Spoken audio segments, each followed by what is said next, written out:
All right, Joe Burrow. This is a guy that I didn't see it clearly, all right? In Mike Sando's athletic rankings before the season, he was 14th.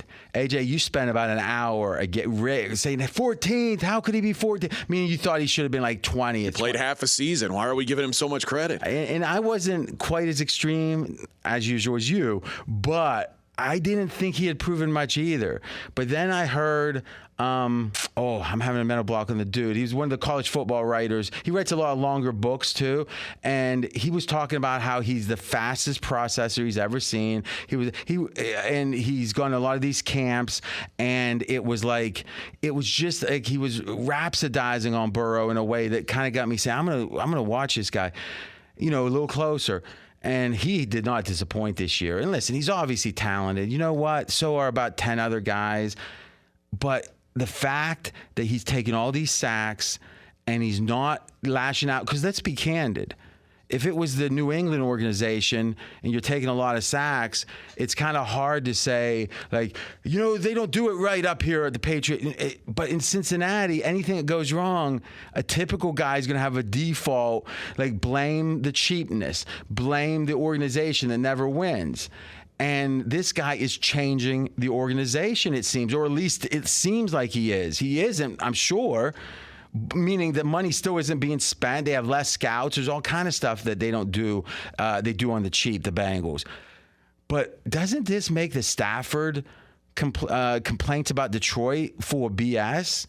Meaning, if Burrow can come in here in year 2, take this team to this place, why couldn't Stafford do that with the Lions? Or why can't any quarterback on a bad team that wants to be considered the best of the best? If you want to say, hey, I'm the 10th best quarterback, fine, we'll all agree with it. But anyone that wants to say that redemption for Stafford because he finally had a team and he won a division round playoff game that they almost gave away, I don't get it. I mean, there's a lot. Look at the guys that's made conference championship games. There's a certain Jet that Sanchez. Let's be honest, not a great quarterback, right? I mean, you think about it, but was his career redeemed for that? No.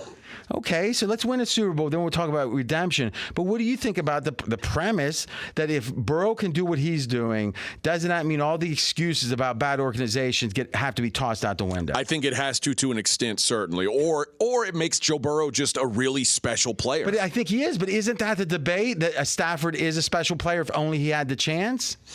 Yeah, and that's, I guess, the question if Stafford's a special player will be answered this season. But Joe Burrow certainly, the fact that Joe Burrow was sacked 62 times this year and still had the season he had is mind-blowing, because I was in Houston when David Carr got sacked 68 times or whatever it was his rookie season, and basically his career just went off the cliff. He couldn't handle it.